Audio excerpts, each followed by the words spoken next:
Educação à distância, mudando realidades.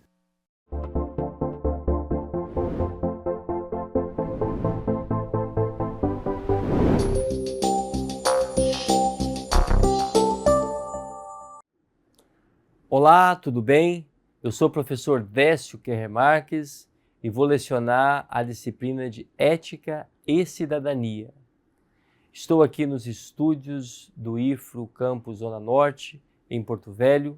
Ao fundo há uma parede branca com pontos interligados. À minha esquerda há dizeres descritos EAD mudando realidades. Neste momento eu porto um blazer preto, uma camisa azul marinho escura, calça preta e sapatos pretos. Então vamos à nossa quarta aula.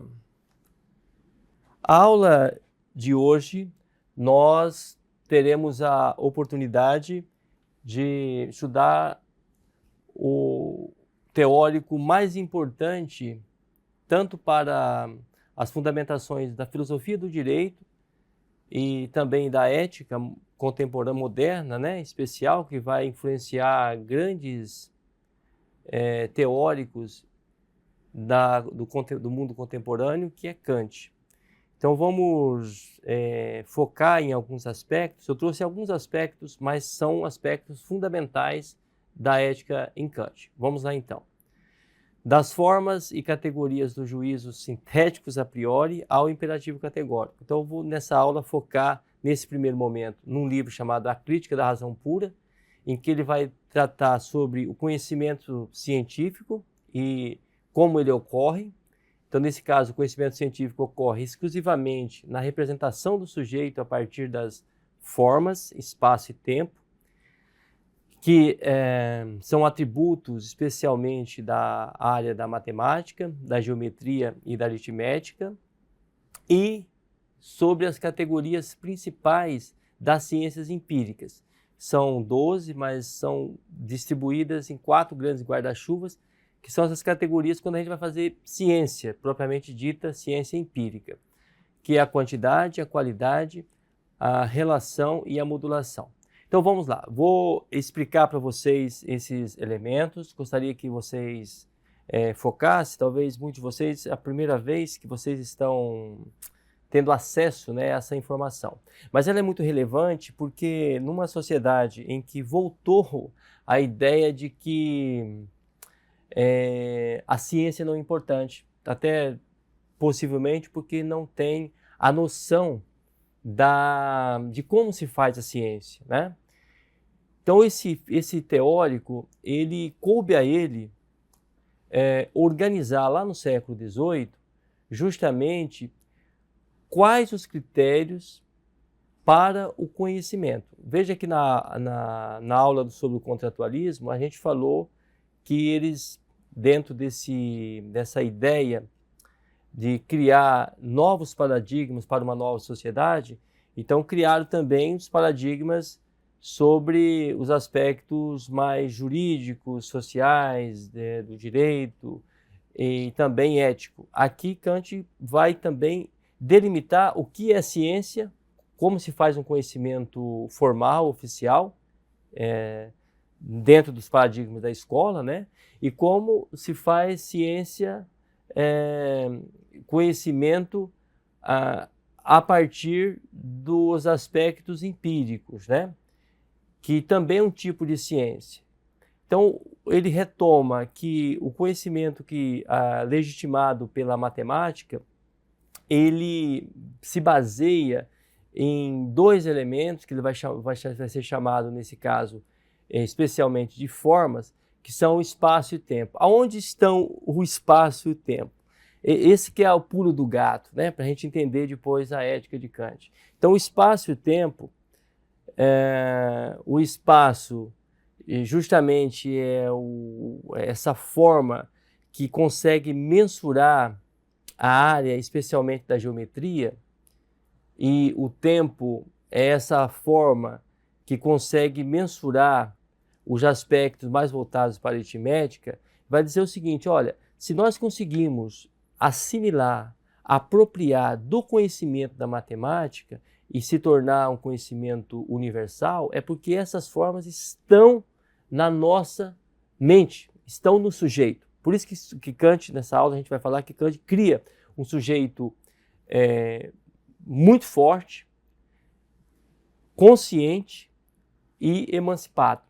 Então, a partir desses elementos, esses atributos que estão na nossa mente, todos estão habilitados a se apropriar do conhecimento, por exemplo, que necessita das formas de espaço e tempo. Então, é uma base também para legitimar o que seria a ciência. A ciência que o resultado vai ser sempre, nesse caso da matemática, né, especificamente, vai ser sempre perfeito o resultado, vai ser sempre exato. Né? Nessa compreensão ainda tinha-se a ideia que a matemática sempre tem resultados exatos.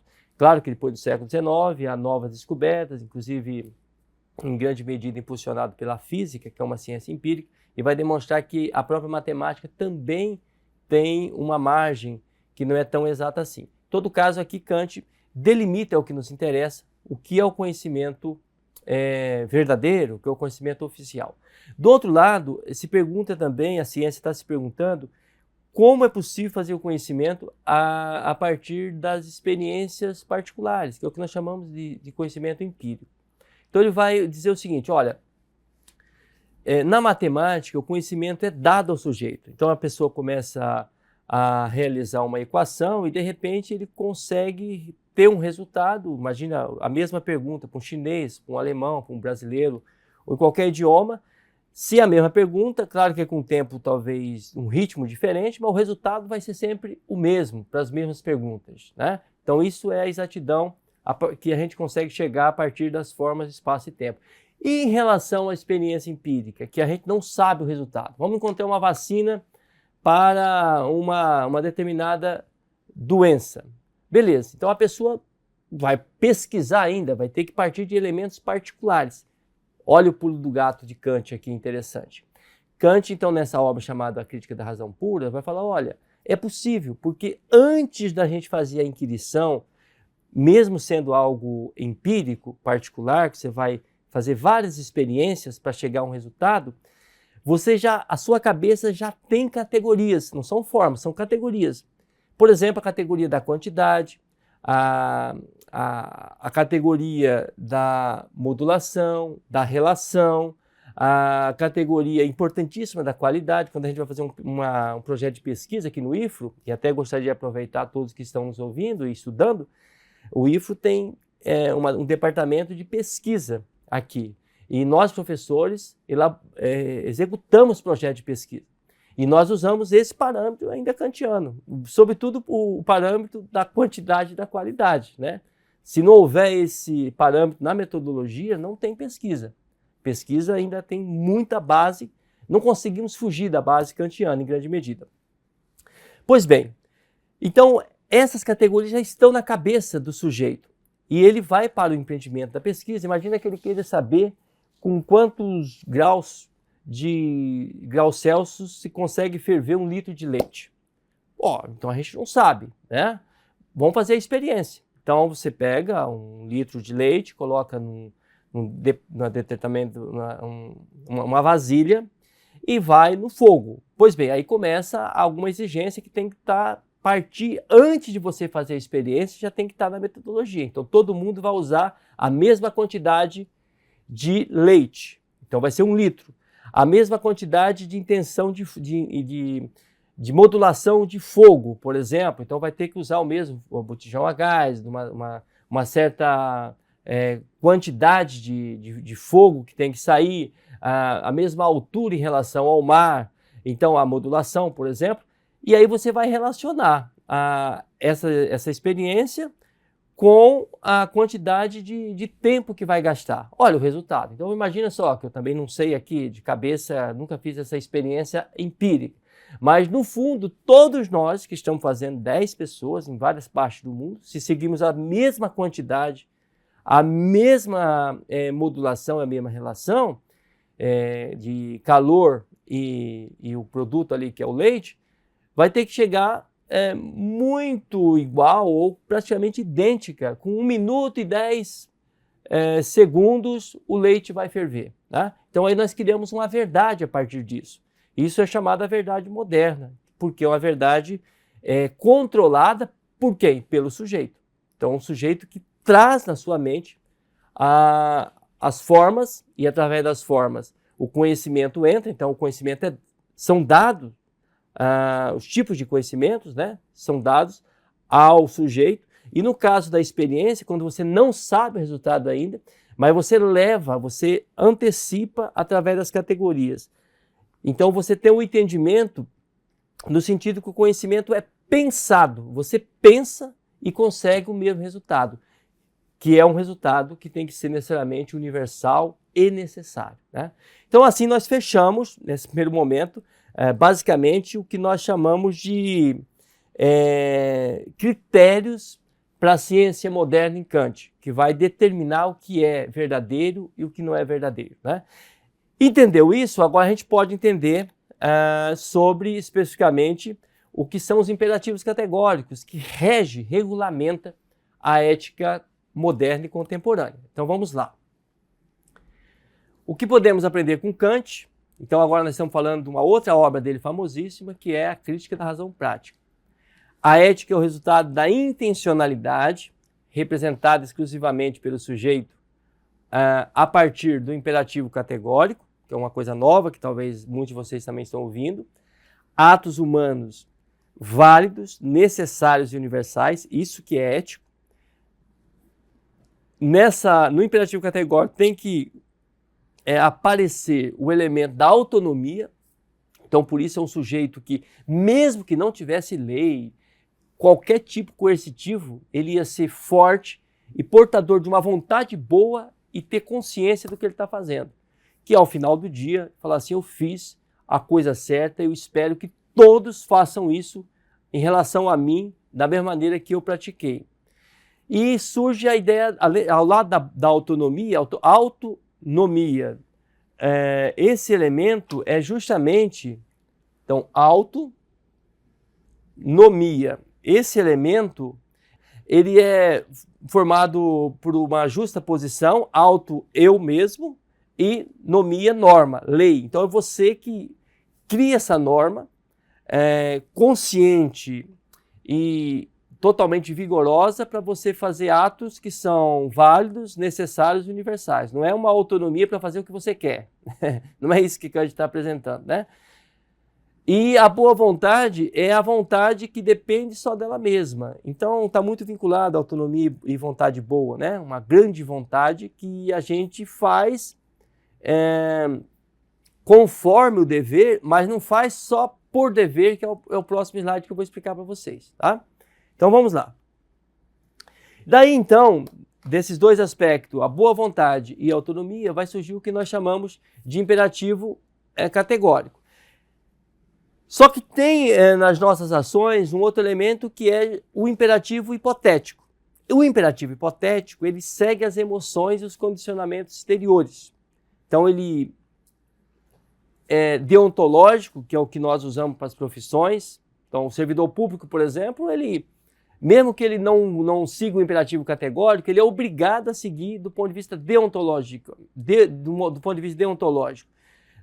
Deon, do grego, é dever. Então seria a lógica do dever, se você faz uma tradução rápida, muito perigosa, mas vamos ficar isso, né? Então o que deve ser feito conforme a normativa estabelecida. Estabelecido, a gente pratica de um modo coercitivo, né? E o dever por dever, ou dever pelo dever, diferente do imperativo categórico, que é dever conforme a lei, né? Então você age conforme a lei, não dever por dever, faço com certo medo, né? São meios para alcançar a legalidade, que é um dos princípios da administração pública, mas ele não possui status ético. Então agora vamos focar aqui nesses minutos seguintes para explicar primeiro sobre rapidamente como a gente sai da configuração do que é ciência em geral, vamos fazer experiências na área de sociedade. Então você vai ter critérios baseados nas categorias quantidade, modulação, relação, qualidade, e vai fazer ciência e vai ter resultado. Vou fazer ciência na área de exatas, usando os princípios da geometria e na área da aritmética. Então, tempo e espaço. Você vai fazer ciências e está dentro do critério, está totalmente legitimado. E nas ações humanas? Essa é a pergunta que Kant coloca, né? E sobre as ações humanas? Então, a primeira mudança que Kant faz em relação aos clássicos é justamente o seguinte. Para a ética clássica, se procurava na própria natureza das coisas uma finalidade, e aí, equalizando essa finalidade, a partir daquela lógica que nós já falamos anteriormente, que é o princípio da identidade e, sobretudo, o princípio da não contradição e do terceiro excluído, você alcançaria um meio termo e ali estaria alcançando a natureza, a finalidade daquele objeto, daquele aspecto propriamente da natureza. Todas as coisas têm uma finalidade. Agora, Kant não. Kant migra esse foco da reflexão sobre a ética, não mais para perceber a finalidade das coisas, que é muito complexo, o mundo está mudado. Se você compara desde o século IV a.C., nós estamos no século XVIII, iniciando a modernidade, fala, olha, a gente tem que olhar para as ações. Então, o foco aqui é nas ações. E quando se trata das ações, a proposta de Kant é analisar a intencionalidade da ação. Então, você não vai analisar os elementos da finalidade da ação, você vai analisar a intencionalidade. Quem é que tem intencionalidade? É o sujeito. É a pessoa que age. Então, ele não age por finalidade agora na ética kantiana, mas por intencionalidade. E como transformar essa intencionalidade numa perspectiva científica? Então, ele vai usar basicamente a base do que é ciência para as outras coisas, que são os princípios que regem um ato científico empírico, qualidade, quantidade, relação, modulação, e ele traz para ser a base da crítica da razão prática. Crítica aqui não é falar mal, crítica no ponto de vista científico, é o que a gente faz para colocar limites sobre o objeto que nós estamos falando, né? Então, quando a gente vai fazer um mestrado, um doutorado, mesmo o TCC que vocês eventualmente farão, vocês terão uma banca lá e vão colocar o limite. Olha, o objeto da pesquisa de vocês vai até aqui. A ciência ela se torna kantiana nesse sentido. Tem limites, não vou falar de tudo, vou falar de uma coisa muito pequena, restrita. Então, Kant aqui está fazendo a crítica da razão prática, falando, olha, nós estamos limitando sobre as ações humanas. Nas ações humanas, é possível sim torná-las científicas, uma modulação universal. E não diferente, e não igual os contratualistas pensaram que criariam uma coerção a partir do Estado.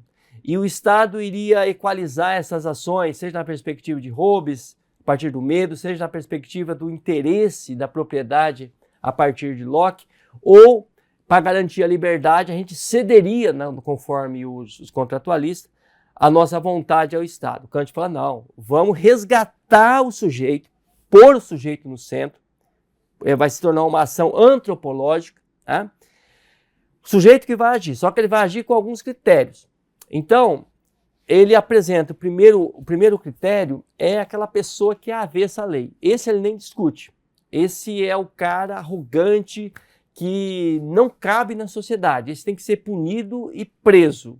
Retirado no sentido legal e humano, mas tem que ser tirado da sociedade. É o cara que não quer cumprir a lei. Mas tem aí além desse avesso à lei que nós não estamos tratando aqui, tem duas possibilidades para as ações humanas. A possibilidade é a pessoa que age por medo. Vamos ser bem claro aqui. Por forma coercitiva. Ele sabe que vai ter uma consequência aquele ato dele em qualquer parte da sociedade civil, e aí ele age por conta que tem alguém vendo ele. Como tem essas câmeras aqui me vendo, a pessoa tem uma representação e sabe que se ele pisar na bola ele vai ser punido. A maioria da humanidade segue esses padrões, né? Kant só identificou. Só que isso não tem status ético. que o imperativo hipotético. Então, o que acontece? Ele baseia aquelas ações que elas continuam sendo particulares, né? Só que ela tem uma inclinação à legalidade porque a pessoa faz enquanto tem um fiscal para ver, enquanto tem um fiscal ou a fiscal para mensurar aquele ato. Só que isso diminui o sujeito, porque se torna um sujeito pequeno, sem vigor, porque faz debaixo de vara, sob a vara, sob o medo. Entretanto, já é uma inclinação à legalidade, né? Porque se a pessoa não soubesse que poderia passar, por exemplo, algum produto que ele vai viajar no exterior e ele traz para o Brasil e ele fala, não vou passar pela alfândega, porque ninguém vai ver.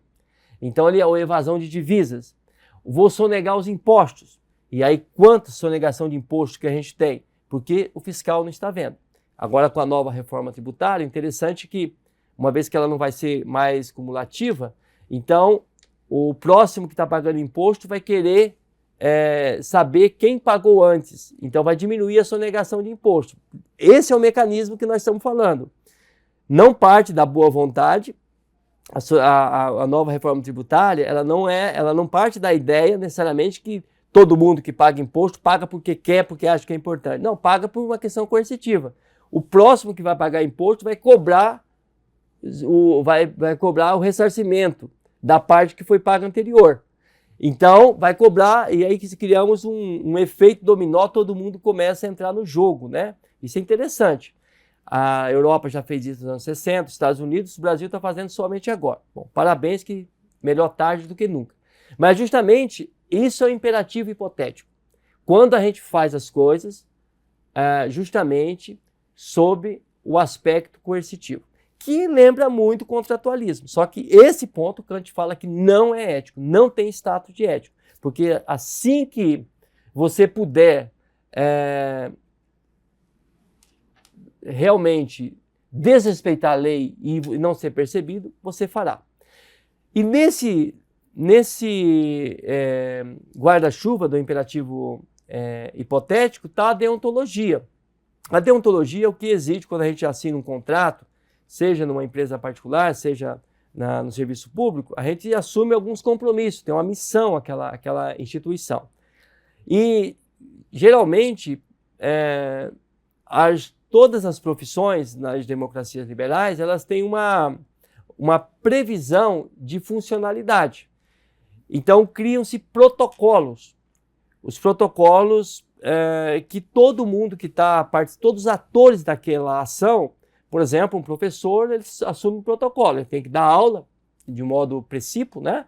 Depois ele tem que apresentar uma avaliação, tem que ter um método para aquilo que ele está fazendo, vai ter que ter uma atividade avaliativa, vai ter que preparar um texto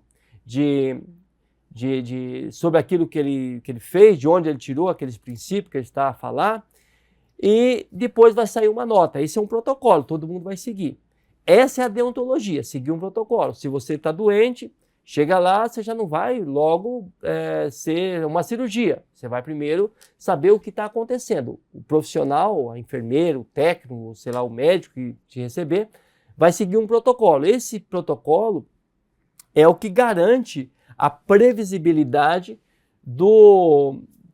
da ética contemporânea, no aspecto de justiça, de direitos, né, de universalidade. A questão é que, na perspectiva kantiana, a deontologia, que estuda justamente a finalidade da funcionalidade das etapas da profissão, ainda não é necessariamente um status ético. Por quê? Porque a pessoa também segue protocolos debaixo de uma coercitividade, de uma coerção, né? Agora, se ele não seguir os protocolos numa profissão, também vai responder por um empate, tá? E aí o resultado, ele vai ter que ter o direito ao contraditório, evidentemente, mas há um grande indício de quando você desrespeita o protocolo, você desrespeita a base epistemológica, científica daquele ato que você se predispôs a escrever publicamente que estaria disposta a fazer, né?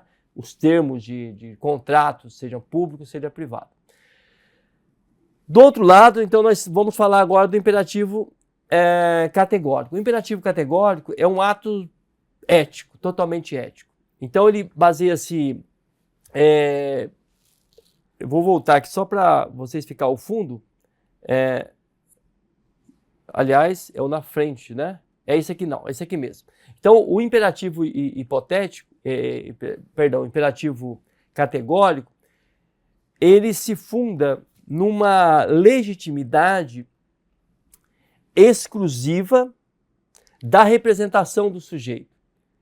É uma confiança que Kant vai estabelecer num sujeito que nós estamos chamando aqui de sujeito forte.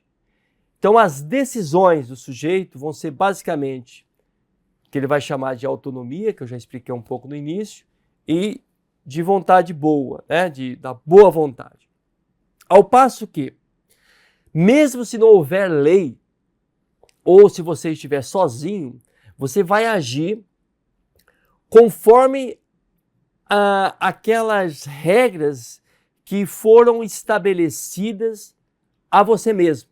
E aí, claro que isso, a melhor lei que tem numa nação e uma ação a partir do imperativo categórico, evidentemente que elas vão se unir. Então, você vai agir conforme a lei, mas não pela lei. Você não vai agir por medo. Então, não vou passar no semáforo vermelho, não é porque não tem um vigia ali, não vou passar no semáforo vermelho, porque não pode. Estou adestrado, eu sei a importância de respeitar a lei. E uma vez que eu sei do significado de respeitar a lei, eu também exijo que os outros respeitem. E por isso eu vou me comportar conforme a lei, mas não vou fazer por medo da lei simplesmente. Então há uma mudança de vigor, de comando de ação, né? É uma crença, uma convicção que Kant nos apresenta como base da ética moderna, que é baseado na boa vontade do sujeito, esse sujeito que tem competências tanto para se apropriar do aspecto da ciência propriamente dita, a partir das categorias e das formas, como eu expliquei no início da nossa aula, assim como para determinar os critérios que sejam valores válidos, então tem uma validade universal, seja esteja agindo no Japão, aqui em Porto Velho, em qualquer cidade do Brasil, na Alemanha, em qualquer lugar, então vai ser válido, vai ser universal, porque eu espero que os outros também ajam como eu estou agindo, no aspecto universal, e vai ser necessário o seguinte, que o resultado daquela minha ação, ela sempre vai ser boa, né? E aí, para isso, ele cria alguns critérios. Por exemplo, essa ação baseada no imperativo categórico, para ela ser necessária, ela não pode ser jamais pensada no resultado imediato. Então imagine só, a pessoa tem de fazer uma cirurgia. Se ela for analisar o critério da dor aqui, vamos trazer um pouco da ética da utilidade. Se ela pensar imediatamente porque ela vai ter uma dor e ela vai evitar um bem maior, ela não vai, e ela for tutora de uma pessoa, né? Então ela vai falar, não, vou evitar a dor dessa pessoa. Só que por aquela pessoa que está tutelada, não realizar a cirurgia, que vai ter uma dor imediata, vai ter um mal a médio e longo prazo. Então é o critério da racionalidade, não sobre os atos externos, né, como pensavam os contratualistas, mas o próprio sujeito pode analisar. Olha, tem algumas ações que de modo imediato elas podem até parecerem ser boas, por exemplo, sonegar um imposto. Pode ser boa, porque eu vou acumular um pouco de dinheiro aqui, tá? Ou fazer um desmatamento ilegal, ou poluir, por exemplo, olha como é que está Rondônia, debaixo de fumaça. Então, vejam só, parece que imediatamente tem uma satisfação em tocar fogo, né? Mas a médio e longo prazo, isso traz um mal enorme a mim, ao sujeito que está agindo e também ao que está ao redor. Uma confiança, um imperativo categórico, ele é uma convicção que o sujeito forte, consciente, conhecedor, né? Por isso que ele tem consciência, pode ser dono das suas ações e praticar uma gestão particular que esteja em consonância sempre ao melhor espírito da legalidade, das leis, da moralidade. Entretanto, não depende da lei para fazer atos bons, porque a pessoa analisa e sempre vai ver o que pode acontecer imediatamente, a médio e longo prazo. Então a vontade vai ser sempre racional. Pois bem, então assim nós estamos terminando o nosso curso. Desejo que vocês façam lá os questionários que eu coloquei como testes, né? Que vão lá estar de forma limitada, façam vários testes, leiam as atividades, os textos, o texto único que eu coloquei, né? Leiam e entre em contato com os professores que estão orientando vocês e façam bons estudos. E na perspectiva de Kant, ouse conhecer. Até mais!